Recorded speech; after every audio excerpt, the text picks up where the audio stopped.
entity sets that it connects to, it would have that many primary keys for those entity sets, and the descriptive attributes for those relationships as well. And those would be your relationship schema. A1 through AM, that are the primary keys for all your entities, would be the super key.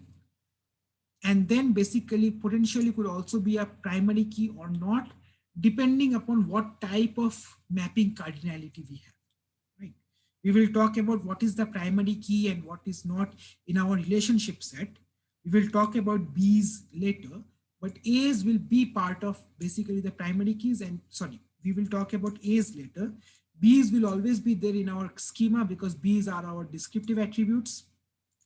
And A's are all the primary keys that we have from the other entities that it relates to, right? Okay. So in case of a many-to-many mapping, all of the entities, let's say A and B, we have two strong entities that a relationship maps to. All of the primary keys of A and B would be the primary key of your relationship set. For a many-to-many mapping, that is the borrower relationship, both account and whatever, what was that? Both customer and loan primary keys, that is customer ID and loan ID, together would be the primary key for borrower, because it's a many-to-many relationship, right? So for borrower, we would have customer ID and loan ID. For one-to-one mapping, separately, the primary key for A and the primary key of B, both would be candidate keys. If we can choose either one of those, so we can say that one customer can have one loan can only be held by one customer, right?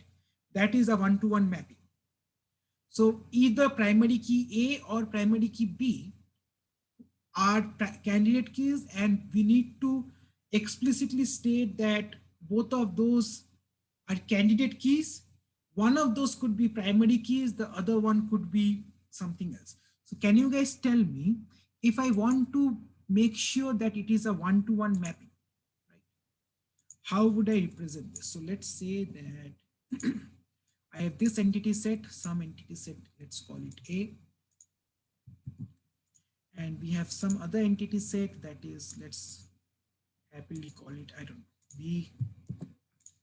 And we have a mapping between the two that is, and I am using Paint, but for your homework submissions or for your exam submissions, please don't use Paint or use Paint.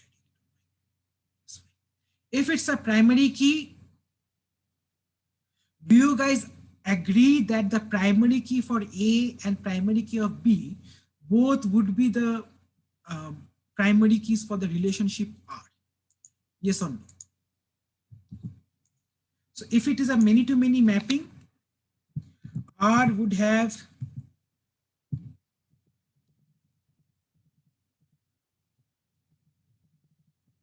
both of these keys as its primary key.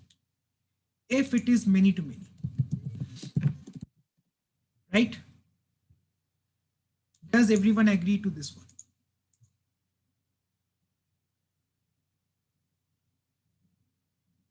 Yes or no? Yes, yes, right, right, okay. Now what happens if I make it into a one-to-one mapping? How do I enforce that?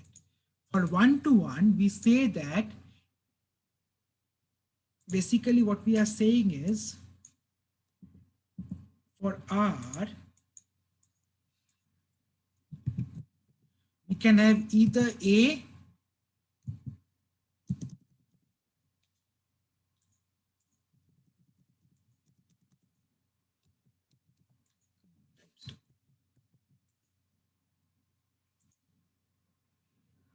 or B as our primary key. So we can either have B as our primary key, or we can have A as our primary key. I really can't type this thing. Yeah, I can. But not both together. So can someone tell me, how do I represent this particular situation that is one-to-one? both A and B are candidate keys, but they are candidate keys separately. Remember that they are candidate keys separately. Both need to be enforced separately. So let's say that I set A to be my primary key. Is that enough? Yes or no? If I just set A to be my primary key, is that enough for this representation?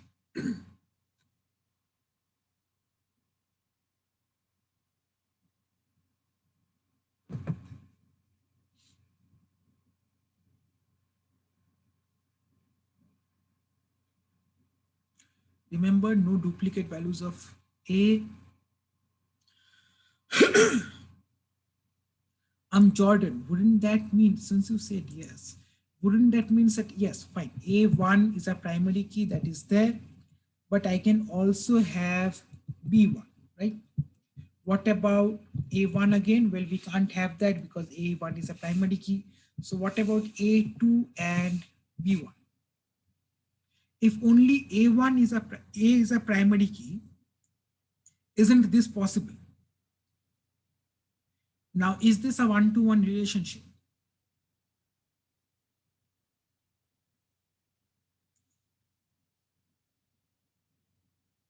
If only A is a primary key, we can still have this, right? A1, B1, A2, B1. How do I enforce such that B1 cannot be duplicate, but B1 is also not part of the primary key? Is there any constraint that we can apply that almost makes it into a primary key, except just saying that it's a primary key? What can we say about B such that A2, B1 is not allowed? Jordan, think about in terms of SQL constraints. What do I make sure that what is the attributes constraints for B? B is unique. Derek, you are correct. B should be unique. And then we can say that B1 and B1 cannot be the case. Derek, do we need to, very good. So Derek, do we need to add something else? What is the difference between a unique key and a primary key? Are those two things the same, or do we need to add just one more thing to make sure that it works? What is the thing that unique allows that primary key does not?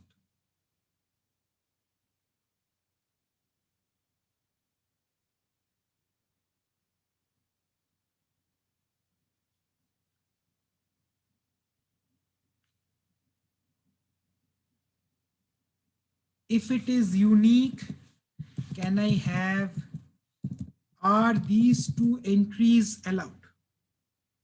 If it is unique. So Derek says that B should be unique, which I agree.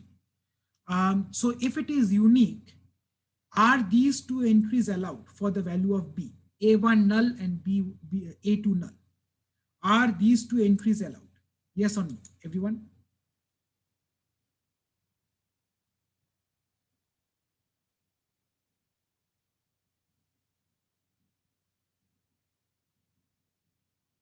Exactly, Edward.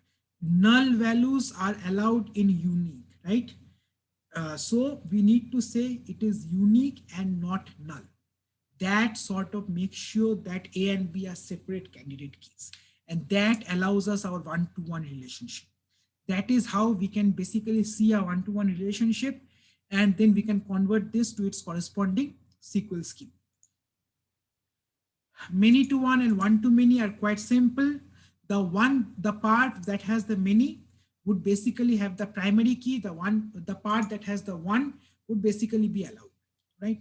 So if we have a many to one relationship between A to B, then A would be the primary key and B is allowed. If it is a one to many relationship between A to B, then B would be the primary key and the other one would be allowed, right? So that is basically one versus the other. If one-to-many mapping with B on the many side, then primary key would be on the B, right? So then basically your primary key becomes the primary key of B, right? So that is many-to-one and one-to-many relationships. And then we also have foreign key constraints, but essentially if you think about it, since we have entity sets, foreign key constraints are implicitly mentioned whenever we are connecting multiple entity sets together, right? So we don't need to think about it. So we have borrower as connecting between a many-to-many relationship, that is with customer ID and loan ID as their primary keys. If it's a many-to-many relationship, both of those primary keys would be the final primary keys for our borrower, and the descriptive attributes for borrower itself, right? So borrower schema then becomes customer ID, loan ID, and access date. Okay, so I guess I'll stop for today. Next class, we will start with a weirder example of converting this particular ER diagram into its corresponding relationship schema. But essentially, yes, I guess that's it. Stop recording.